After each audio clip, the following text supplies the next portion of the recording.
Now general हमने देखा mathematical programming problem, गणितीय प्रोग्रामन समस्या। यहां मैं दो तरह की आपको अभी अपन ने बात करी है, लीनियर प्रोग्रामिंग प्रॉब्लम और non linear programming problem. Linear का ये आगे फॉर्म आप देख सकते हैं।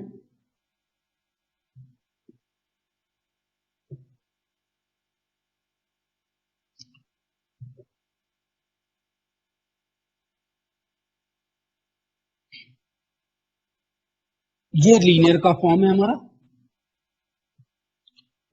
यहां पे ये लीनियर का फॉर्म है हमारा, जो जनरल मैथमेटिकल फॉर्म है। मैक्सिमाइज हो सकता है, मिनिमाइज हो सकता है ऑब्जेक्टिव फंक्शन, ये कंस्ट्रेंट हो सकते हैं आपके, ग्रेटर देन हो सकते हैं, लेस देन हो सकते हैं, इक्वल टू, जो मैंने आपको 3 सेंटेंस बताए थे, कम से कम, अधिक से, या एग्जैक्टली। ठीक है, जो हमारे ये टूल मैथमेटिक्स काम में आएंगे, greater than equal to, less than equal to और इक्वल टू, और ये non negative constraint. Non linear programming ये कई तरह की हो रही है। अगर सारे आपके जो रिलेशन है किसी मैथमेटिकल प्रोग्रामिंग प्रॉब्लम में वो क्वाड्रेटिक है तो क्वाड्रेटिक नॉन लीनियर प्रोग्रामिंग कहलाएगी। अगर सेपरेबल है तो सेपरेबल नॉन लीनियर प्रोग्रामिंग कहलाएगी। अगर डायनेमिक है तो डायनेमिक प्रोग्रामिंग कहलाएगी। और अगर आपने कोई गोल उनमें डाल रखा है तो वो कहलाएगी गोल प्रोग्रामिंग प्रॉब्लम। और एक नई तरह की और यहां पे एक प्रॉब्लम आती है जो एक्चुअली है तो सेपरेट, यहां मैं इसके साथ ही ले रहा हूं, जो जनरली हमारी सबसे टिपिकल प्रॉब्लम है और उसमें हर कोई भी प्रॉब्लम हो हम कन्वर्ट कर सकते हैं। आजकल हम क्या देखते हैं कि जितनी भी प्रॉब्लम है उनमें जो ऑब्जेक्ट है वो एक से ज्यादा होते हैं। एक बिजनेसमैन है, वो क्या चाहता है, मेरा खर्चा कम से कम हो, ये एक ऑब्जेक्ट हुआ उसका, और प्रॉफिट ज्यादा से ज्यादा हो, ये दूसरा ऑब्जेक्ट हुआ उसका। तो जनरली जो प्रॉब्लम होती है आजकल वो क्या होती है, एक से ज्यादा ऑब्जेक्ट होते हैं उसके, और इस तरह की प्रॉब्लम को हम बोलते हैं मल्टी ऑब्जेक्टिव प्रोग्रामिंग प्रॉब्लम। ये थोड़ा और स्टैंडर्ड अबव है, अभी तक हम इसको पीजी वाले बच्चों को भी नहीं पढ़ा रहे हैं, रिसर्च में ये काम में आ रही है। और एक और इसमें नॉन लीनियर में है fractional programming problem, this one. इसमें ऑब्जेक्ट फंक्शन फ्रैक्शन में होता है। फ्रैक्शन में कैसे हो सकता है, और ये जब सबसे ज्यादा कहां काम में आता है, गेम थ्योरी में काम में आता है। या एक बहुत छोटा सा उदाहरण मैं और देना चाहता हूं कि अगर दो जनों में कंपटीशन है या दो जगह युद्ध हो रहा है, फॉर एग्जाम्पल भारत और पाकिस्तान में युद्ध हो रहा है, तो as a point of view अगर मैं भारत के लिए प्रॉब्लम सॉल्विंग बना रहा हूं या फ्रेमिंग कर रहा हूं, तो मेरे आइडिया क्या होंगे, भारत के मैक्सिमम रिसोर्सेज हो और पाकिस्तान के जो भी यूजेज और वो कैसे हो, मिनिमम हो। तो ज्यादा फायदा किसे मिलेगा, हमें। तो जिसको मैक्सिमम करना है उसको हम ऊपर ले लेते हैं न्यूमरेटर फंक्शन में। इंडिया के सारे टारगेट्स को हम कहां लेते हैं, न्यूमरेटर में, और पाकिस्तान के टारगेट को लेते हैं डिनोमिनेटर में। 1 अपॉन डिनोमिनेटर क्या हो जाएगा, इंडिया को मैक्सिमम प्रॉफिट देगा। 1 अपॉन मिनिमम मैक्सिमाइज हो जाएगा टोटल। आ रही है बस समझ में। तो यहां पे ये फ्रैक्शनल प्रोग्रामिंग प्रॉब्लम, मेरा रिसर्च वर्क सबसे ज्यादा इसी पे ही है। चलिए, तो ये हमारी थी। हमारे पास जब भी कोई रॉ डाटा आते हैं किसी प्रॉब्लम के, जैसा भी हमने लिया physics, chemistry, maths, 3 subject BSc वालों को पढ़ना है, रॉ डाटा है, 80% अंक लाना है, प्रॉब्लम बना ली हमने, उसके लिए क्या क्या पढ़ना है। तो इस तरह से जब भी रॉ डाटा आते हैं तो सबसे पहले हम क्या करते हैं, फ्रेम करना चाहते हैं उसको, और सबसे आसान जो प्रॉब्लम है उसमें फ्रेम करना चाहते हैं, that is linear programming problem.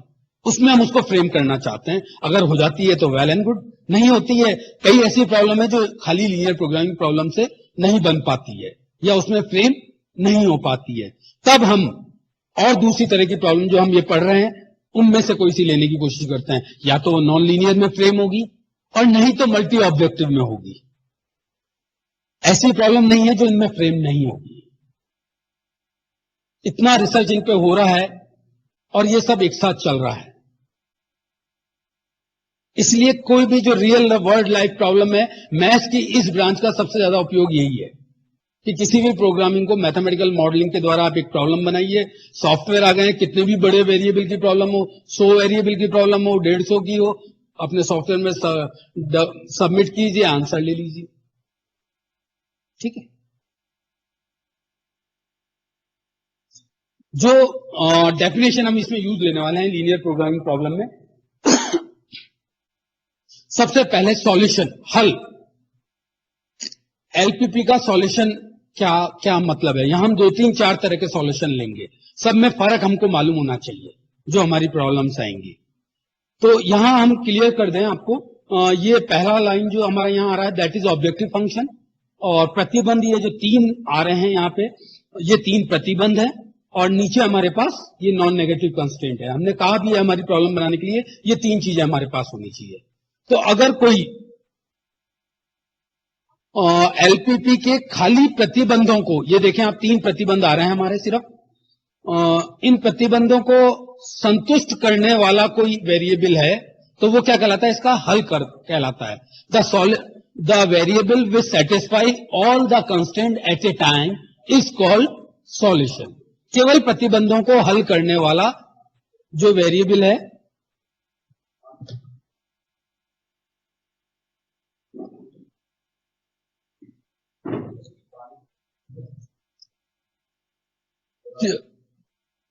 जो डिसीजन वेक्टर, डिसीजन वेरिएबल जो खाली कंस्ट्रेंट को सेटिस्फाई करते हैं वो उसका सॉल्यूशन कहलाता है एलपीपी का। इसके बाद में आ रहा हूं फिजिबल सॉल्यूशन, सुसंगत हल।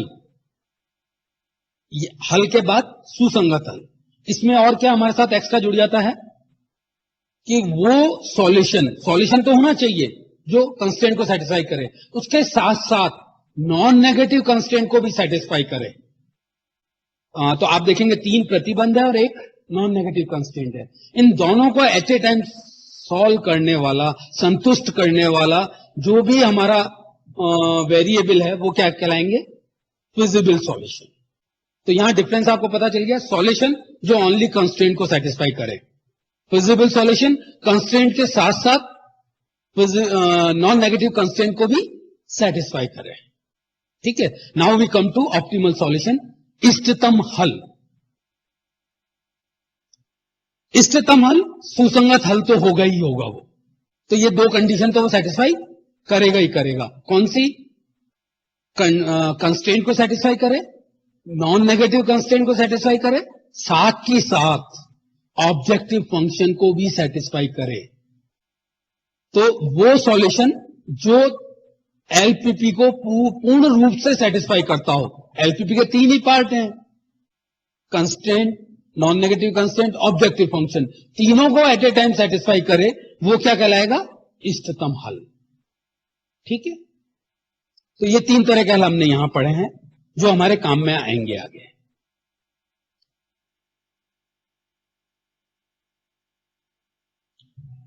अब मैं आ रहा हूं थोड़ा सा मैथमेटिकली, किसी भी एलपीपी को हम मैट्रिक्स फॉर्म में कैसे ले सकते हैं। ये हमने एलपी लिए, पिछला वाला जो एग्जाम्पल है वही लिया हमने, जो पहले हम काम में लेते आ रहे हैं। इसको देखिए आप, maximize Z is equal to X plus 3y। इसको मैं यहां से यहां पे आया हुआ हूं। मैट्रिक्स आप सब जानते हैं, बीएससी के स्टूडेंट हैं, तो यहां आप देखें मैंने 1 3, जो यहां पे ये 1 है एक्स का कोफिशिएंट और ये 3, इसको मैंने इस तरह से एक रो मैट्रिक्स के फॉर्म में डाल दिया है, जिसे वेक्टर भी कहते हैं हम। सिंगल रो या सिंगल कॉलम की कोई मैट्रिक्स है जिसे हम क्या बोलते हैं, वेक्टर, मैथमेटिकल फॉर्म में, फिजिक्स के फॉर्म में मत जाइएगा। तो this is an cost vector, कि हमारी लागत यहां पे क्या आ रही है, उसका वेक्टर 1 3, और जो हमारे वेरिएबल थे एक्स और वाई, इसको मैंने कॉलम वेक्टर बनाया है, क्योंकि आप मैट्रिक्स के प्रोडक्ट को जानते हैं। यहां पे हमारे पास क्या हो रहा है, ये दिस इज एक रो है 2 कॉलम है, तो इसका ऑर्डर कितना हो जाएगा, 1 क्रॉस 2। ठीक है, तो इसको जिससे भी मल्टीप्लाई करेंगे वो क्या होना चाहिए, 2 से स्टार्ट होना चाहिए, तो 2 रो वाला होना चाहिए। तो यहां पे इसका ऑर्डर कितना हो रहा है, 2 क्रॉस 1। तो अब ये मल्टीप्लाई होकर फाइनली क्या मिल जाएगा मुझे, 1 क्रॉस 1। ठीक है, तो यहां पे मैंने इस तरह से इस x प्लस 3y को 2 मैट्रिक्स के नोटेशन में लिख दिया। बात समझ में आ रही है। और इस 1 3 को मैं यहां कह रहा हूं c, और इस y को मैं कह रहा हूं कैपिटल X। क्लियर, नोटेशन पे आप ध्यान दीजिएगा, मैं जहां जहां जरूरत होगी वहां आपको बताऊंगा।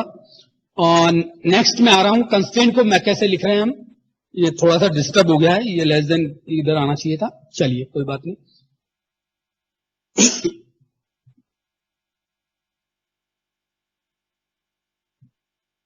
अब मैं कंस्टेंट पे आ रहा हूं, x plus 3y less than equal to 4 है, 3x plus Y greater than equal to 6 है, x minus Y equal to 0 है। तीन तरह के हमने तीनों कांस्टेंट ले रखे हैं, एक में लेस देन इक्वल टू है, एक में ग्रेटर देन इक्वल टू है, एक में इक्वल टू है। ठीक है, हम क्या कर रहे हैं, इन तीनों को एक नोटेशन में कन्वर्ट कर रहे हैं। लेट सपोज मैं इसे लेस देन इक्वल टू में कन्वर्ट कर रहा हूं, तो यहां आप आगे देखिए, इसके पहले के कोफिशिएंट क्या हो जाएंगे, 1 and 1, ये हमको यहां दिख रहे हैं 1 and 1।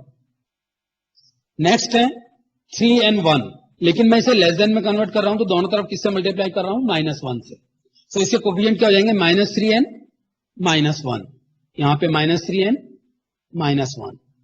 नेक्स्ट x का कोफिशिएंट 1, y का -1, तो ये 1 and -1। ये कितने ऑर्डर का मैट्रिक्स हो गया, 3 रो है 2 कॉलम है, तो 3 क्रॉस 2 का। तो इसे मल्टीप्लाई होने के लिए क्या चाहिए, कम से कम 2 रो वाला वेक्टर चाहिए, मैट्रिक्स भी हो सकता है। तो यहां पे हमने ये वापस से एक्स वाई लिया, अगर आपने इनको वापस से मल्टीप्लाई करें तो ये तीनों ही कंस्टेंट आ जाएंगे, आप चेक कर सकते हैं मैट्रिक्स के मल्टीप्लीकेशन से। ये सब आपका किया हुआ है, और वापस से ये मेरा लेस देन साइन है, ये खिसक गया है, यहां की जगह यहां आना चाहिए, यहां पे -1 है, यहां लेस देन हो जाएगा, और यहां पे -6 हो जाएगा, 4, 6 and 0। ठीक है, दोनों तरफ -1 से मल्टीप्लाई करेंगे, इसलिए ये टाइपिंग मिस्टेक है यहां। और ये लेस देन भी यहां से शिफ्ट हो गया थोड़ा सा, उसमें सेट करने पे एक्स और वाई को हम इस तरह से लिख के ये जो सारा नोटेशन है, ये आप देख सकते हैं कैसे हमने इधर एक मैट्रिक्स फॉर्म में लिखा है। Maximize z is equal to C X, constant A X less than equal to, इसको ए का है और इस ए का मतलब है एक्टिविटी मैट्रिक्स, और एक्स आपका डिसीजन वेरिएबल है, सी कॉस्ट वेक्टर है, और यहां एक बी पे ध्यान दीजिएगा, दैट इज रिक्वायरमेंट वेक्टर। जैसे अपन ने अपनी इनिशियल जो प्रॉब्लम ली थी, 8 घंटे से ज्यादा मैं नहीं पढ़ सकता, 8 घंटे क्या है, रिक्वायरमेंट है आपकी। ठीक है, इसको ध्यान रखिएगा, मैं आगे भी यूज में लूंगा कहीं, 8 घंटे से ज्यादा नहीं पढ़ता, जो कमजोर विषय उसे 3 घंटे से ज्यादा दूंगा, ये रिक्वायरमेंट है। ठीक है, तो ये मैं स्मॉल बी में लिख रहा हूं यहां पे, बाकी सब चीजें कैपिटल बी में है, क्योंकि मुझे आगे कैपिटल बी किसी और चीज के लिए नोटेशन करना है, मेंशन करना है। तो आप जब भी इस तरह की प्रॉब्लम दें तो ये स्मॉल बी ध्यान रखिएगा, यहां पे स्मॉल बी आएगा। ठीक है, और ये जो आपके तीनों फॉर्म जो इसमें से आएंगे, z इज ऑब्जेक्टिव फंक्शन, यहां पे 3 चीजें हम एक एलपीपी में काम में ले रहे हैं, पॉलिनोमियल, इक्वेशन और इनइक्वालिटी। पॉलिनोमियल बहुपद, जो पद और पदों को मिलकर बना होता है। तो यहां पे आप देखें जो पद हमारा क्या बन रहा है, एक पद है 1x, एक है 3y, इस तरह से काफी सारे पद मिलकर बन रहे हैं, x प्लस 3y, और भी ज्यादा हो सकते हैं जैसे जैसे आप वेरिएबल लेंगे। तो हमेशा जो ऑब्जेक्टिव फंक्शन है वो क्या होगा, एक बहुपद होगा। और जो ये हमारे कंस्टेंट हैं, इसमें आप देख रहे हैं less than equal to, greater than equal to और equal. Less than equal to और ग्रेटर देन इक्वल टू ये क्या है, इनइक्वालिटी, असमीका।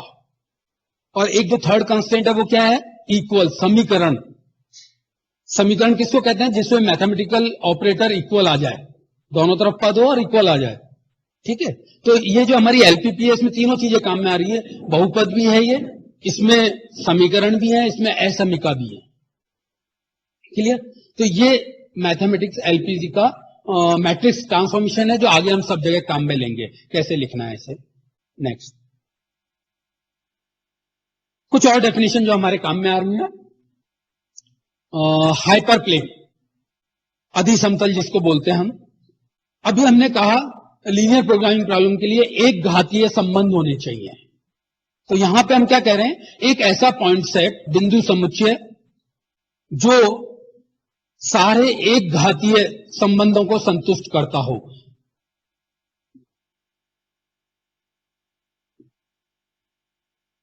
ये एक घातीय संबंध है, C1x1 plus C2x2 plus CnxN equals to Z।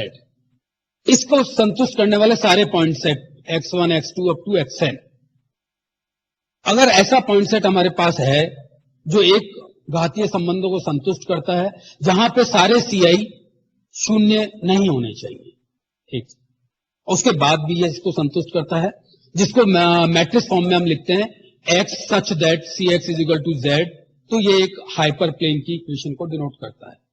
ठीक है, और इसके 3 तरह के पार्ट बताए हैं हमने। अगर ये ग्रेटर देन इक्वल की जगह अगर यहां पे ये ग्रेटर देन हो, इक्वल हम ले ही चुके हैं, और लेस देन हो, तो इन्हें open half space hyperplane भी कहते हैं। कि संतुष्ट करता है तो इक्वल, और सारे ग्रेटर देन हो या सारे लेस देन हो तो वो ओपन हाइपर प्लेन्स कहलाएंगे। ठीक है, कोई भी एलपीपी के ऑब्जेक्टिव फंक्शन और कंस्टेंट, एलपीपी की बात कर रहा हूं मैं, तो कैसे होंगे? एक घातीय ही होंगे। इसलिए वो सारे किसको एक्सप्रेस कर रहे हैं? हाइपर प्लेन को, क्योंकि एक घातीय है, और उनको सॉल्यूशन जो सॉल्यूशन देगा उनका एक्स और वाई, वो क्या होंगे? एक घातीय, जो हल देगा और उसको संतुष्ट करेगा। इसलिए जो फिजिबल सॉल्यूशन होते हैं एलपीपी के, वो क्या कहलाते हैं? हाइपर प्लेन बनाते हैं। ठीक है, नेक्स्ट आ रहा हूं मैं, कॉन्वेक्स सेट। ये इंपॉर्टेंट है। कॉन्वेक्स सेट क्या होता है? एक ऐसा सेट कि उसके अंदर हम कोई भी 2 पॉइंट लें और उनको मिलाने से जो लाइन बन रही है वो कंप्लीटली उसके अंदर ही हो, उससे बाहर नहीं हो। ठीक है, उसको अगर ऐसा हो जाए तो वो सेट क्या कहलाएगा? Convex set. मैथमेटिकली हम इस बात को कैसे कह सकते हैं?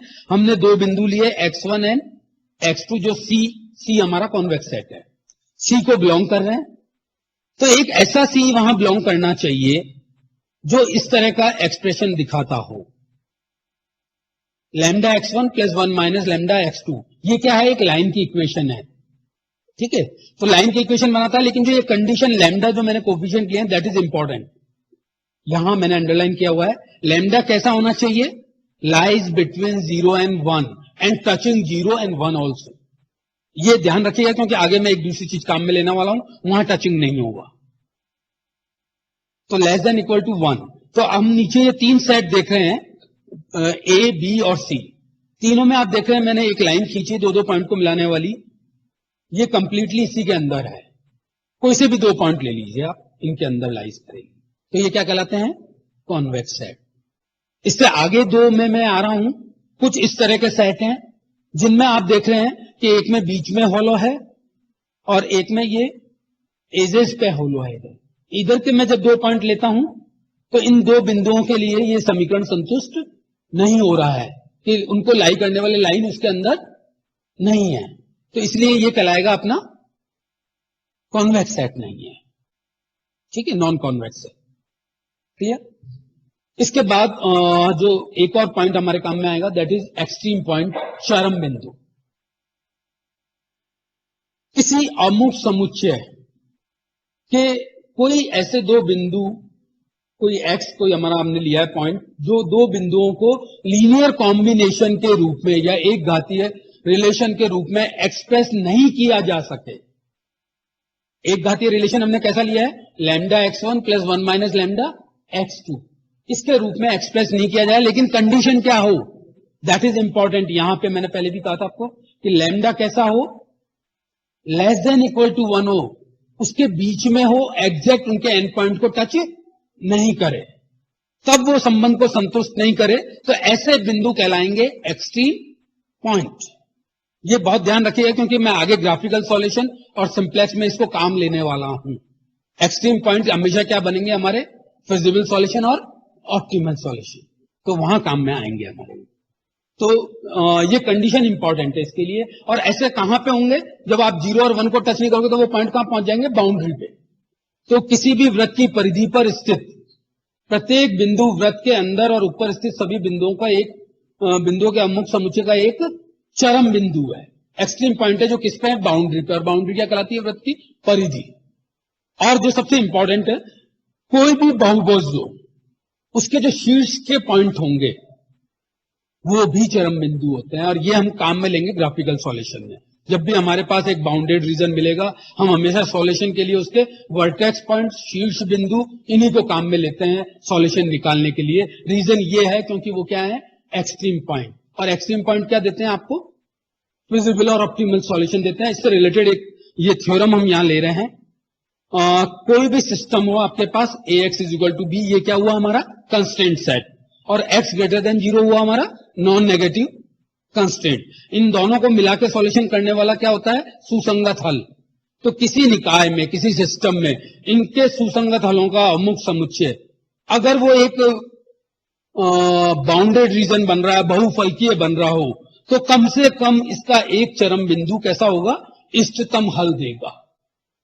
इस थ्योरम को हम यूज करते हैं ग्राफिकल सॉल्यूशन में वर्टेक्स पॉइंट लेके हल निकालने के लिए। जनरली बच्चे किताबों में कॉर्नर पॉइंट ले लेते हैं, वो भी ले लेते हैं। आ क्यों रहा है, क्यों कॉर्नर पॉइंट ले रहे हैं, रीजन ये है क्योंकि कॉर्नर पॉइंट कौन से होंगे, एक्सट्रीम पॉइंट, और एक्सट्रीम पॉइंट क्या देते हैं, ऑप्टिमल सॉल्यूशन। कम से कम एक एक्सट्रीम उसमें से ऑप्टिमल होगा। ये एक छुपी हुई बात है, एक ट्रिक है, और क्यों हम कैसे यूज कर रहे हैं जनरली किताबों में सीधे सीधे रूप में नहीं दी हुई होती, तो ये हम ध्यान रखेंगे।